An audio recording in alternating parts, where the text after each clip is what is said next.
Wa alaykum salam, mes amis. Aujourd'hui, nous allons aborder un sujet très important et délicat. Ces dernières années, le mouvement LGBT a pris de plus en plus de place dans les débats publics à travers le monde. Présenté sous le couvert de la liberté et du choix individuel, ce mouvement laisse des traces profondes sur le plan social et spirituel. L'effondrement de la famille, l'éloignement des jeunes générations des valeurs islamiques et la fragmentation spirituelle montrent que ce n'est pas seulement un choix personnel, mais bien un problème social et moral plus profond. Certaines personnes, influencées par la propagande LGBT, se laissent séduire par ce mode de vie. Cependant, après un certain temps, elles se retrouvent confrontées à un vide spirituel, à de l'inquiétude et au regret. Ce regret peut malheureusement mener à des tragédies, parfois jusqu'au suicide. L'effondrement spirituel et la confusion identitaire peuvent pousser ces personnes dans des crises profondes. L'islam, conscient de ces dangers, invite les gens à mener une vie conforme à la nature humaine. L'islam ordonne de vivre selon la nature originelle de l'homme.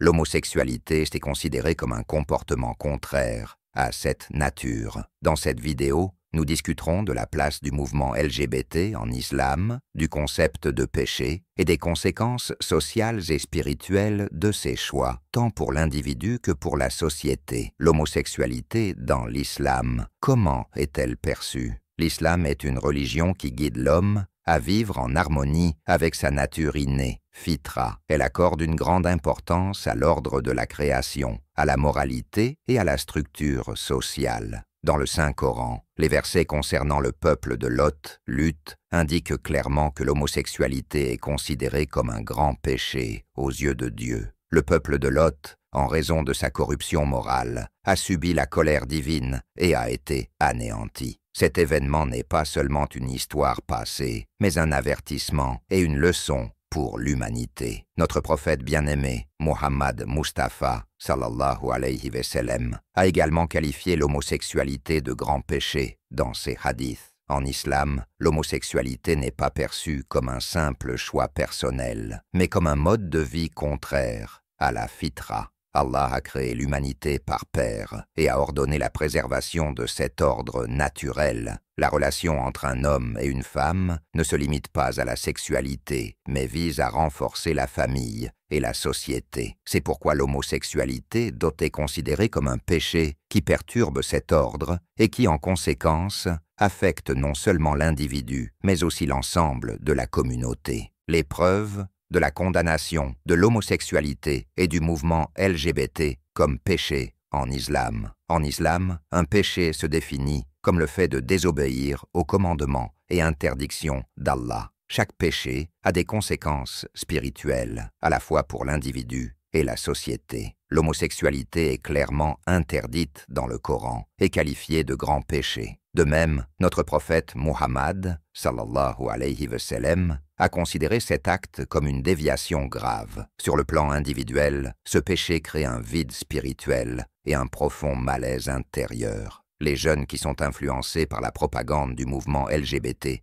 finissent souvent par faire face à de grandes crises d'identité et de foi. Certains, après avoir ressenti un profond regret, peinent à réintégrer la société et sombrent dans des crises psychologiques, pouvant parfois conduire au suicide. Lorsque quelqu'un adopte un mode de vie qui n'est pas agréé par Allah, la lumière de la foi dans son cœur s'affaiblit et il s'éloigne des valeurs morales. Sur le plan collectif, l'homosexualité et les mouvements LGBT affaiblissent la structure familiale, perturbant les équilibres moraux de la société et ouvrent la voie à un effondrement spirituel. L'ordre divin, basé sur les relations entre l'homme et la femme, est essentiel pour préserver la famille. Et toute perturbation de cet ordre affecte non seulement l'individu, mais aussi la société dans son ensemble. Les répercussions de l'homosexualité sur la société. L'homosexualité et les mouvements LGBT ne se limitent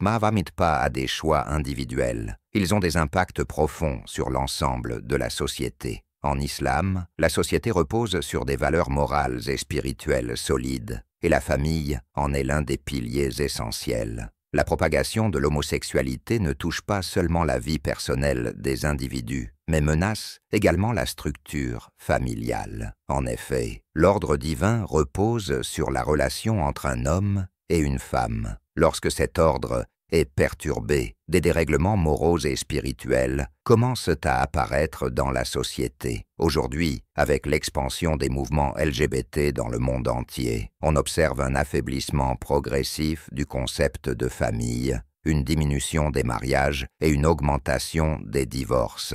Cela prive les enfants de la possibilité de grandir dans un environnement familial sain et entraîne une rupture des liens spirituels entre les générations. De plus, la promotion du mouvement LGBT exerce une influence considérable sur les jeunes, les éloignant de leur nature originelle, fitra, les conséquences sociales et spirituelles des péchés. En islam, il existe un lien étroit entre l'individu et la société. Chaque acte accompli par un individu n'affecte pas seulement sa propre vie, mais a également un impact sur l'état moral et spirituel de la société dans son ensemble. Les péchés, comme l'homosexualité, fragilisent le tissu spirituel de la société, affaiblissant des sentiments essentiels tels que la confiance, l'amour et la solidarité entre les individus. Normaliser un acte interdit par Allah expose la société aux conséquences de ce péché. L'homosexualité, en affaiblissant le lien entre l'individu et Allah, conduit à une désintégration spirituelle au sein de la communauté. L'islam considère la propagation des péchés au niveau social comme une menace grave. C'est pourquoi chaque individu a la responsabilité non seulement de protéger son propre salut dans l'au-delà, mais aussi de préserver la paix et l'harmonie de la société en restant fermement attaché aux valeurs islamiques. En conclusion, mes amis, il est essentiel de se tourner vers des solutions islamiques et des chemins de salut spirituel dans cette situation.